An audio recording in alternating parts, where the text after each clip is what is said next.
నమస్తే, welcome to #you. నేను మీ వరుణ్. ప్రస్తుతం తెలంగాణలో ఎన్నికలు ముగిశాయి. కాంగ్రెస్ పార్టీ తెలంగాణలో అధికారాన్ని ఏర్పాటు చేసింది. దీని తర్వాత రాబోయే ఏదైతే మరొక తెలుగు రాష్ట్రమైనటువంటి ఆంధ్రప్రదేశ్లో కూడా ఈసారి ఎన్నికల్లో కొంత ప్రాబల్యం చాటుకోవాలని చెప్పేసి కాంగ్రెస్ పార్టీ తీవ్ర స్థాయిలో ప్రయత్నం చేస్తూ ఉంది. ఏదైతే తెలుగు రాష్ట్రాల విభజన తర్వాత ఆంధ్రప్రదేశ్లో కాంగ్రెస్ పార్టీ పూర్తి స్థాయిలో కనుమరుగైపోయింది. ఆ తర్వాత అయితే 2014లో జరిగినటువంటి ఎన్నికల తర్వాత జరిగినటువంటి 2018 సార్వత్రిక ఎన్నికల్లో కాంగ్రెస్ పార్టీ కొంతమేర అయితే ఆంధ్రప్రదేశ్లో పుంజుకున్నటువంటి పరిస్థితి. సో ప్రస్తుతం ఇప్పుడు 2023లో జరగబోయేటటువంటి ఎన్నికల్లో పూర్తి స్థాయిలో ఈ బలాన్ని మరింత పెంచుకునేందుకు కాంగ్రెస్ పార్టీ తీవ్ర స్థాయిలో కసరత్తు చేస్తుందో, ఇప్పటికే ఏదైతే కాంగ్రెస్ పార్టీకి సంబంధించిన నాయకులు ఎవరైతే ఉన్నారో ఆంధ్రప్రదేశ్లో వాళ్ళందరినీ కూడా అలర్ట్ చేసినటువంటి పరిస్థితి. వాళ్ళందరూ కూడా క్రియాశీలక పాత్రలు పోషించాలని చెప్పేసి ఇప్పటికే రాహుల్ గాంధీ పిలుపునివ్వడం జరిగింది. ప్రతి ఒక్కరు కూడా ఏదైతే కాంగ్రెస్ పార్టీ అధికారంలో ఉన్నప్పుడు అందరూ కూడా కొంత మీరు అభివృద్ధి చెందారు, కాంగ్రెస్ పార్టీ రుణం తీసుకునే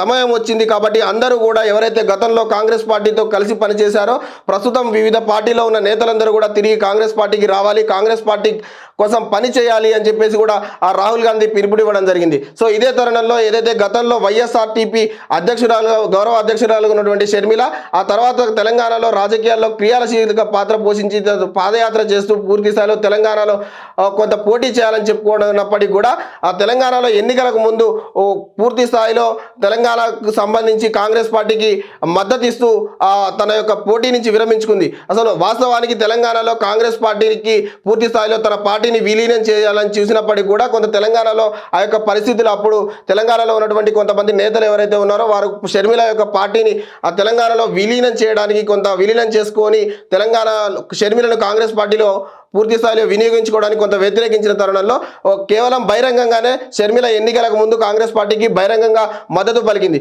సో ప్రస్తుతం ఏపీలో రాజకీయాల దృష్ట్యా ఏపీలో కాంగ్రెస్ పార్టీని కొంత పైకి తీసుకురావాలని చెప్పేసి కాంగ్రెస్ పార్టీ హైకమాండ్ నిర్ణయించుకుంది. ఈ తరుణంలోనే ఇప్పటికే షర్మిల దరిదాపుగా కాంగ్రెస్ పార్టీలో జాయిన్ అవ్వడం ఫిక్స్ అయిపోయింది. ఈ రోజు ఆమె ఢిల్లీలో రాహుల్ గాంధీ అదేవిధంగా మల్లికార్జున ఖర్గేతో భేటీ తర్వాత కాంగ్రెస్ పార్టీలో పూర్తి స్థాయిలో తన పార్టీని విలీనం చేసి అదేవిధంగా పార్టీలో జాయిన్ అవ్వబోతున్నారు. దీనికి సంబంధించి ఆమె ఏపీలో క్రియాశీలక పాత్ర ఉండబోతుంది. ఆమెని ఏపీకి సంబంధించి పార్టీ వ్యవహారాలకు సంబంధించి కీలక పాత్ర ఇవ్వబోతున్నారని చెప్పేసి ఇప్పటికే తెలుస్తా ఉంది. సో దీనితో పాటు తెలంగాణ రాష్ట్ర ముఖ్యమంత్రిగా ఉన్నటువంటి రేవంత్ రెడ్డి కూడా ఈరోజు ఢిల్లీ బాట పట్టారు. ఇప్పటికే తెలంగాణలో ఏదైతే పార్లమెంట్ ఎన్నికలకు సంబంధించి పూర్తి స్థాయిలో కసరత్తు చేసి నిన్న గాంధీ భవన్లో జరిగినటువంటి సమీక్ష సమావేశంలో నామినేటెడ్ పోస్టులకు సంబంధించి కూడా కొంత పార్లమెంట్ ఎన్నికల తర్వాతనే ఈ యొక్క నామినేటెడ్ పోస్టులకు సంబంధించి భర్తీ ఉంటుంది అని చెప్పడం జరిగింది. ఈ తరంలో రేవంత్ రెడ్డి కూడా ఢిల్లీ వెళ్ళడం అనేది కొంత కీలకంగా మారినటువంటి వ్యవహారం. సో గతంలో ఏదైతే షర్మిలకు సంబంధించి తెలంగాణలో పార్టీ విలీనం షర్మిల